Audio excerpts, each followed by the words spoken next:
Bemba errait seul à l'orée du village, contemplant l'horizon avec une lueur de désespoir dans les yeux. Depuis son plus jeune âge, il avait été rejeté, non seulement par les habitants du village, mais aussi par ses propres parents. Dans un endroit où l'union et la communauté régnaient en maître, il était l'exception. Personne ne savait vraiment pourquoi. Peut-être était-ce la malchance qui semblait l'accompagner comme une ombre, ou son regard mystérieux et distant qui dérangeait les autres. « Tu n'es bon à rien », lui avait un jour craché sa mère avec amertume. Les mots résonnaient encore dans son esprit comme des échos sans fin. Les jours passaient, mais rien ne changeait. Les femmes du village, belles et gracieuses, l'ignoraient avec indifférence, préférant se moquer de lui dans son dos. Elles le voyaient comme un homme sans avenir, un paria. Un jour, le village entier s'était moqué de lui après qu'il avait échoué à ramener du gibier. Cette humiliation avait creusé un fossé encore plus profond entre lui et les autres. Mais cela ne l'avait pas brisé. Au contraire, il se nourrissait de cette colère, la transformant en détermination. Il avait décidé de devenir un grand chasseur, un homme que personne n'oserait mépriser. Ce matin-là, Bemba s'enfonça dans la forêt, son arc à la main et son carquois rempli de flèches. Il espérait que la chasse lui permettrait d'échapper à sa réalité amère, ne serait-ce que pour quelques heures. Il marcha des heures durant, s'enfonçant de plus en plus dans des zones que peu de chasseurs osaient fréquenter. La forêt devenait de plus en plus dense et l'air se chargeait d'une étrange humidité. Soudain, un bruissement attira son attention. Il se figea, l'arc tendu, prêt à décocher une flèche. Ses yeux scrutaient les buissons épais. Mais avant même qu'il ne puisse réagir, un étrange silence tomba sur la forêt, comme si les oiseaux et les animaux eux-mêmes retenaient leur souffle. C'est alors qu'une forme féminine émergea des ombres. Une femme à la beauté envoûtante, mais dont les yeux perçaient l'obscurité, avec une intensité surnaturelle. Elle portait une longue robe noire qui flottait autour d'elle, comme si elle était faite de brume. Sa peau était pâle, presque translucide, et ses cheveux, aussi sombres que la nuit, tombaient en cascade autour de son visage. Elle ne semblait pas humaine, et Bemba comprit aussitôt qu'il avait affaire à une sorcière. « Que fais-tu ici, chasseur ?» Sa voix était douce, mais chargée d'une menace à peine voilée. Bemba, bien que surpris, ne recula pas. Son instinct de survie prit le dessus, et il s'inclina légèrement par respect, tout en maintenant une distance prudente. « Je suis ici pour chasser », répondit-il d'une voix ferme, « mais il semblerait que la forêt ait d'autres plans pour moi. » La sorcière le fixa avec curiosité, un sourire malicieux se dessinant sur ses lèvres fines. « Tu es un homme solitaire, n'est-ce pas? Un paria ?» Bemba sentit son cœur se serrer. Comment savait-elle cela? Il serra les poings, luttant contre l'envie de tourner les talons et de fuir. Mais il savait que face à une telle créature, la fuite ne servirait à rien. « Oui », répondit-il finalement, la voix plus basse. « On me méprise dans mon propre village. Je ne suis rien pour eux. » La sorcière s'approcha doucement, sa silhouette éthérée, glissant presque sur le sol. Elle tendit une main vers lui. « Et si je te disais que je peux te donner le pouvoir de te venger de ceux qui t'ont rejeté, le pouvoir de devenir plus qu'un simple chasseur méprisé ?» Le cœur de Bemba s'accéléra. Toute sa vie, il avait rêvé de prouver sa valeur, de faire taire les moqueries et de montrer à tous qu'il n'était pas un homme à négliger. Mais à quel prix? Devant lui, la sorcière incarnait la tentation elle-même. Un choix se dressait devant lui. Accepter son offre ou la refuser et continuer à vivre dans la honte. Après un moment de réflexion, Bemba s'avança. « Quel est ce pouvoir dont tu parles ?» La sorcière éclata d'un rire sinistre qui résonna dans la forêt. « Le pouvoir de la transformation, » murmura-t-elle. « Je peux te donner la force du serpent. Tu glisseras parmi eux, invincible, puissant, et ils te craindront autant qu'ils te méprisent aujourd'hui. » Bemba, intrigué mais méfiant, plissa les yeux. « Quel est ton prix ?» Le sourire de la sorcière s'élargit. « Je ne demande rien, pour l'instant. Mais souviens-toi, tout pouvoir a un coût. » Sans autre avertissement, elle leva les mains et commença à murmurer des incantations dans une langue ancienne. Bemba sentit un étrange frisson parcourir son corps. Avant qu'il ne puisse protester, une force invisible l'enveloppa et une douleur lancinante déchira chaque fibre de son être. Il tomba à genoux, incapable de respirer, tandis que sa peau se transformait lentement en écailles. Ses membres se tordirent, ses os craquèrent et sa forme humaine commença à disparaître, remplacée par celle d'un immense serpent. Il essaya de crier, mais aucun son ne sortit. La douleur était insupportable. Puis, aussi soudainement qu'elle était apparue, la souffrance s'arrêta. Bemba ouvrit les yeux et vit qu'il n'était plus un homme. Son corps avait changé, s'allongeant, se durcissant. Il était devenu le serpent que la sorcière lui avait promis. La sorcière le regarda avec satisfaction. « Voici ton nouveau destin, Bemba. Utilise-le sagement. » Sans un autre mot, elle disparut dans la brume, le laissant seul, transformé en une créature qu'il ne reconnaissait plus. Terrifié et confus, Bemba s'élança à travers la forêt, cherchant un moyen de redevenir lui-même, mais sans succès. Il était prisonnier de cette forme. La nuit tombait, et pour la première fois de sa vie, Bemba ressentit une véritable peur. Il n'était plus un homme, mais une bête, rejeté non seulement par son village, mais maintenant aussi par son propre corps. Pourtant, au fond de lui, il savait qu'il y avait encore une lueur d'espoir. Il devait trouver une solution, peut-être quelqu'un ou quelque chose qui pourrait inverser ce sort. Mais pour l'instant, tout ce qu'il pouvait faire, c'était survivre. Des jours s'écoulèrent après la transformation de Bemba en serpent. Chaque moment était un combat, un conflit entre son esprit humain et son nouveau corps reptilien. Le monde qu'il connaissait, celui des hommes, lui semblait désormais hors d'atteinte. Il rampait dans l'ombre, évitant les chasseurs et les villageois, effrayés à l'idée d'être reconnu ou tué. La forêt était devenue son refuge, mais aussi sa prison. La nuit, lorsqu'il s'enroulait autour des arbres pour se reposer, des pensées tourmentées traversaient son esprit. Avait-il fait le bon choix en acceptant l'offre de la sorcière? Était-ce ainsi qu'il obtiendrait le respect qu'il avait tant cherché?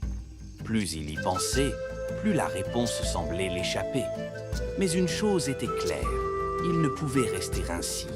Il devait trouver un moyen de briser ce maléfice et de retrouver sa forme humaine. Un jour, alors qu'il glissait silencieusement près de la rivière, Bemba aperçut un groupe de femmes du village qui venaient laver leurs vêtements. Elles discutaient avec animation et l'une d'elles, une jeune femme au visage gracieux et aux cheveux tressés, attira son attention. Il la reconnut aussitôt. C'était Ayane, la fille du chef du village.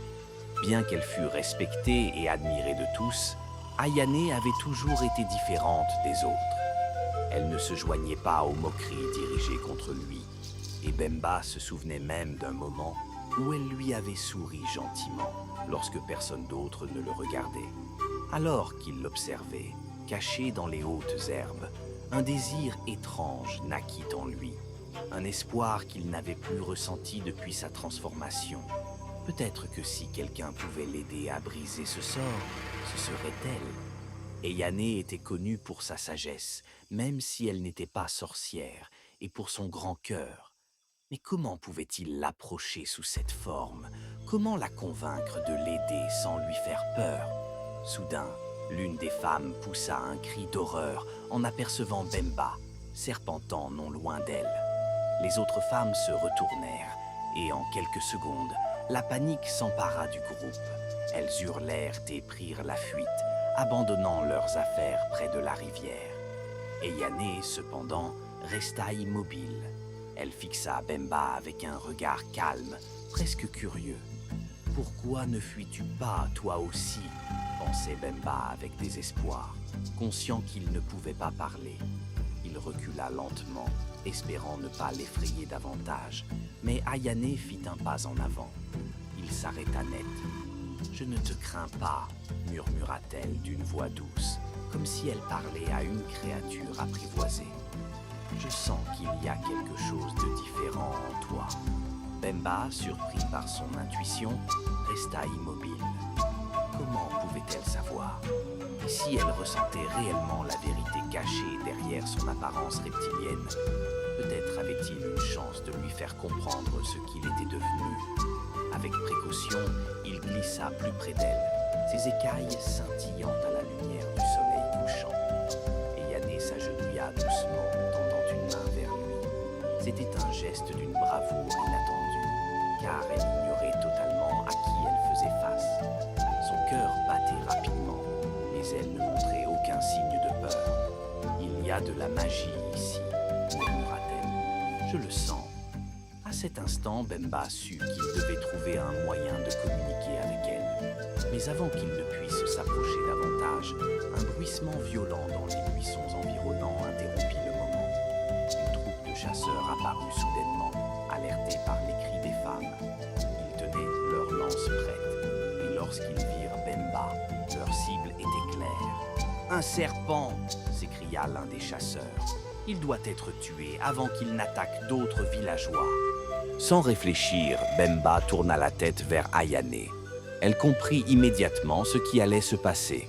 Elle se leva brusquement, les bras tendus, interposant son corps entre Bemba et les chasseurs. « Non, ne le tuez pas !» cria-t-elle d'une voix forte. « Il ne nous fera aucun mal. » Les chasseurs hésitèrent, troublés par l'intervention d'Ayane. Leur instinct leur dictait d'abattre le serpent géant devant eux, mais ils ne pouvaient ignorer les ordres de la fille du chef. Pourtant, certains d'entre eux étaient déterminés à en finir. « Il est dangereux, Ayane, » objecta un chasseur. « Nous ne pouvons pas prendre de risques. » Ayane secoua la tête. « Il y a quelque chose de spécial chez cet animal. Je le sens. Ne faites rien qui vous fasse regretter vos actes plus tard. » Voyant que les chasseurs n'étaient pas totalement convaincus, Ayane prit une décision radicale. Elle se tourna vers eux et annonça « Je m'occuperai de ce serpent moi-même. Il ne sera plus une menace pour le village. » La surprise s'empara des chasseurs, mais finalement, l'autorité naturelle d'Ayane les fit reculer. Ils murmurèrent entre eux avant de s'éloigner à contre-cœur, laissant Ayane seule avec Bemba. Lorsque les hommes disparurent dans la forêt, elle se tourna à nouveau vers le serpent. Son regard intense plongeait dans celui de Bemba. « Je ne sais pas qui tu es, » dit-elle doucement, « mais je sens que tu n'es pas ce que tu sembles être. » Bemba se rapprocha encore, ses yeux reptiliens fixant Ayane, avec une émotion qu'il n'aurait jamais cru pouvoir exprimer dans cette forme. Il devait lui faire comprendre la vérité. Et alors que les étoiles commençaient à briller dans le ciel, Ayane prit une décision importante. « Viens, » dit-elle, « je connais quelqu'un qui pourra nous aider. » Sans crainte, Ayane commença à marcher à travers la forêt, et à sa grande surprise, Bemba la suivit comme un fidèle compagnon. Ils marchèrent pendant des heures, s'enfonçant dans les profondeurs les plus reculées de la forêt, jusqu'à ce qu'ils atteignent une clairière. Au centre de celle-ci se dressait une vieille cabane en bois, entourée d'herbes sauvages et d'arbres imposants. La lumière d'une bougie vacillait à l'intérieur. Ayane frappa doucement à la porte. Elle s'ouvrit lentement, révélant une femme âgée, aux cheveux gris emmêlés et aux yeux perçants. « Ayane, » dit-elle en souriant, « je savais que tu viendrais. » Ayane s'inclina respectueusement. « Je suis venu demander ton aide, mère Nanga. Il y a un maléfice sur ce serpent, je le sens. » La vieille femme regarda Bemba longuement, puis hocha lentement la tête. Ce n'est pas un simple serpent, en effet. Il est sous l'emprise d'une magie ancienne. Elle s'approcha de Bemba, examinant ses écailles, ses yeux, et murmura quelques incantations que seuls les initiés comprenaient. « Tu es un homme, n'est-ce pas ?» dit-elle finalement en se redressant. « Mais une malédiction t'a transformé. » Bemba s'inclina légèrement, confirmant ses paroles par son geste. « La vieille femme acquiesça. « Mère Nanga, » demanda Ayane avec espoir, « peux-tu le libérer de ce sort ?» La vieille femme soupira. « Ce sort est puissant, forgé par une sorcière aux intentions sombres. Le briser ne sera pas facile, mais il y a une solution. » Ayane et Bemba attendirent avec impatience. « Il faudra un sacrifice, » ajouta Nanga mystérieusement, « et ce sacrifice viendra de toi, Ayane. » Le cœur d'Ayane se serra, mais elle ne recula pas. « Je ferai tout ce qu'il faudra, » répondit-elle avec détermination. Le crépitement des flammes dans la cabane de Mère Nanga était la seule source de lumière dans l'obscurité oppressante de la nuit. À l'intérieur, Ayane et Bemba, toujours sous forme de serpents, attendaient avec impatience que la vieille sorcière explique ce qu'elle entendait par « sacrifice ». Nanga, assise près du feu, préparait un étrange mélange d'herbes et de potions, murmurant des incantations dans une langue oubliée. « Un sacrifice », murmura Ayane, rompant le silence. « Que dois-je sacrifier pour briser ce sort ?» La vieille femme leva les yeux de ses préparations, ses iris sombres reflétant la lueur du feu. « Le sacrifice que je demande est personnel. Il n'a rien à voir avec ton sang, ni avec ta vie, mais avec ton cœur. » Ayane, confuse, fronça les sourcils. « Que veux-tu dire ?» Mère Nanga s'approcha doucement d'elle, son regard perçant à travers les ombres. Le sort qui lie cet homme à sa forme serpentine est ancré dans la solitude, la colère et la vengeance. Pour le libérer, tu dois offrir quelque chose de puissant, quelque chose qui rompt avec la noirceur de sa malédiction. Bemba écoutait attentivement, son corps reptilien enroulé sur lui-même, scrutant la vieille sorcière avec méfiance. Il savait qu'il ne pouvait rien dire, mais son instinct lui criait que le prix de cette libération serait élevé. Nanga poursuivit. « Tu dois offrir ton amour, Ayane. » Un silence lourd s'abattit dans la pièce. Ayane cligna des yeux, abasourdi. « Mon amour ?» La vieille femme hocha lentement la tête. « Oui, un amour pur et inconditionnel. C'est la seule force capable de briser une malédiction aussi ancienne. Sans cet amour, il restera prisonnier de cette forme pour toujours. » Ayane resta immobile, ses pensées tourbillonnant dans son esprit. Elle avait toujours ressenti une profonde compassion pour Bemba, même avant qu'il ne disparaisse et ne se transforme en serpent. Elle ne l'avait jamais vu comme les autres. Mais pouvait-elle offrir un amour aussi puissant, aussi désintéressé? Et même si elle le faisait, que se passerait-il ensuite? Voyant le trouble dans son regard, Nanga ajouta « Je ne te demande pas de le forcer. L'amour ne se commande pas. Mais si tu veux vraiment le sauver, tu devras le choisir. Avec ton cœur. » Bemba, bien que toujours silencieux, sentait une étrange chaleur s'éveiller en lui. L'idée qu'Ayane puisse ressentir quelque chose pour lui était aussi inattendue que réconfortante. Cependant, il savait qu'elle devait faire ce choix seule, et il ne voulait pas être la cause de sa souffrance. Ayane hésita. « Je ne sais pas si je suis prête à faire un tel sacrifice. » Nanga posa une main bienveillante sur son épaule. « Réfléchis bien, Ayane, mais sache que le temps est contre nous. La magie de la sorcière qui a maudit cet homme est puissante et elle pourrait venir réclamer son dû bientôt. » Ayane se leva lentement, regardant le serpent devant elle. Les yeux de Bemba, bien que non humains, semblaient pleins de tristesse et d'espoir à la fois. Elle savait qu'il avait besoin d'elle, mais pouvait-elle vraiment aller jusqu'au bout? Cette nuit-là, Ayane sortit de la cabane pour réfléchir sous la lumière des étoiles.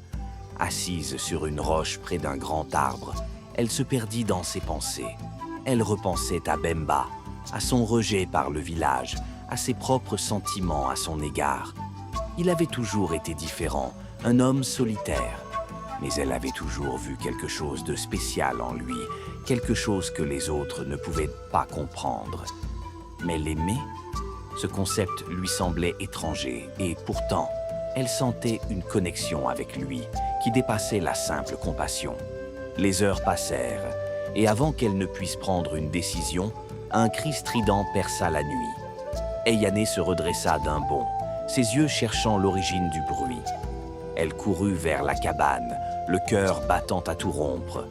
À l'intérieur, Mère Nanga se tenait debout près de la porte, le visage grave.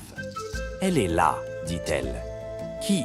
demanda Ayane, la panique dans la voix. « Elle, la sorcière qui a maudit Bemba. Elle vient réclamer son prix. » Ayane regarda autour d'elle, cherchant Bemba, mais il n'était plus là. La vieille sorcière attrapa son bâton et se dirigea vers l'extérieur. « Nous devons agir vite. » Eyane suivit Nanga à travers la forêt sombre, son cœur tambourinant dans sa poitrine. Les bruits de la forêt s'étaient tus, comme si toute la nature retenait son souffle. Elles atteignirent une clairière et là, au centre, se trouvait Bemba, toujours sous sa forme de serpent, enroulé sur lui-même, mais figé, comme s'il attendait quelque chose. Et devant lui se tenait la sorcière. Sa robe noire ondulait comme des vagues sombres autour de ses pieds, et ses yeux, froids et brillants, fixaient Bemba avec une intensité terrifiante. « Tu as essayé de fuir ton destin, serpent, » dit-elle d'une voix glaciale. « Mais je suis venue réclamer ce qui m'appartient. » Eyane sentit un frisson parcourir son échine. Cette sorcière dégageait une aura maléfique qui semblait absorber la lumière elle-même. Elle s'avança, se plaçant entre Bemba et la sorcière, ses mains tremblantes, mais son regard déterminé. « Non, » déclara-t-elle avec force, « tu ne prendras pas son âme. Je suis ici pour le sauver. » La sorcière éclata de rire, un rire froid et cruel qui résonna dans la clairière. « Et comment comptes-tu faire cela, petite fille? Penses-tu que tu peux briser une malédiction aussi ancienne que le temps lui-même ?» Eyane se redressa, son cœur battant de plus en plus vite. Elle savait ce qu'elle devait faire. Le sacrifice que Mère Nanga avait mentionné. C'était maintenant ou jamais. Sans perdre de temps, elle se tourna vers Bemba et s'agenouilla devant lui. « Je ne te connais peut-être pas entièrement, Bemba, » murmura-t-elle. « Mais je sais que tu es un homme bon. Tu ne mérites pas cette malédiction. » Les yeux de Bemba brillaient d'une émotion indescriptible, et pour la première fois depuis des jours, il se sentit vu.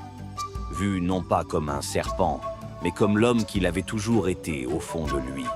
Eyane prit une profonde inspiration et, d'une voix claire et déterminée, elle dit « Je t'offre mon amour, Bemba, un amour pur et sincère, capable de briser les chaînes qui te lient à cette forme. » La sorcière cessa de rire, son expression se figeant dans une colère froide. « Non, » siffla-t-elle, « tu ne peux pas faire cela. » Mais il était trop tard.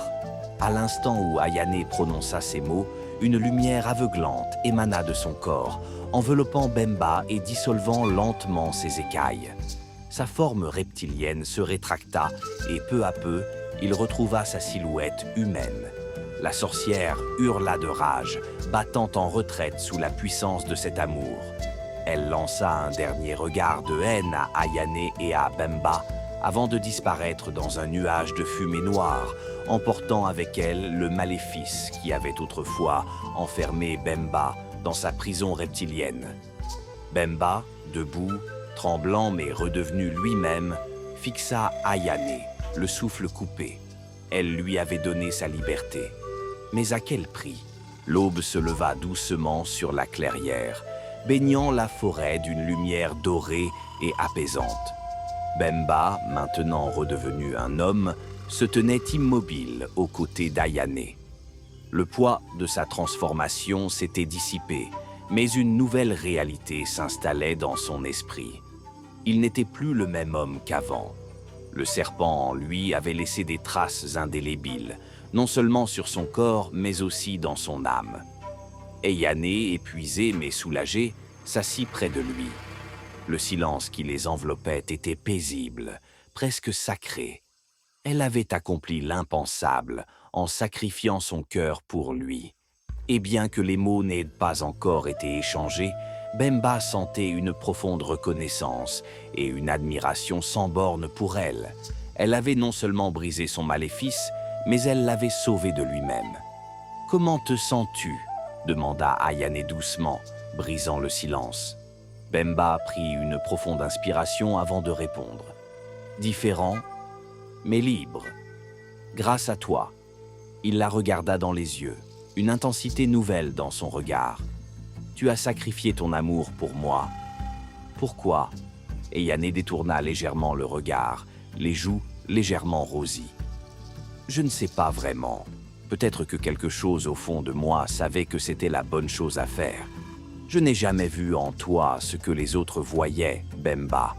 Pour moi, tu as toujours été spécial. » Ces paroles réchauffèrent le cœur de Bemba, mais elles lui laissèrent aussi un sentiment de culpabilité. Tout au long de sa vie, il avait cherché à être accepté et respecté par le village, sans se rendre compte que l'acceptation la plus précieuse venait de celle qu'il avait toujours compris sans le juger.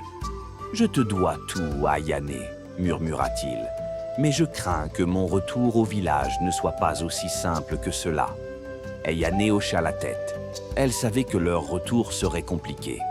Bemba était peut-être redevenu humain, mais il restait un paria aux yeux de nombreux villageois, et la nouvelle de sa transformation risquait de compliquer encore plus sa réintégration. Ils avaient donc besoin d'un plan.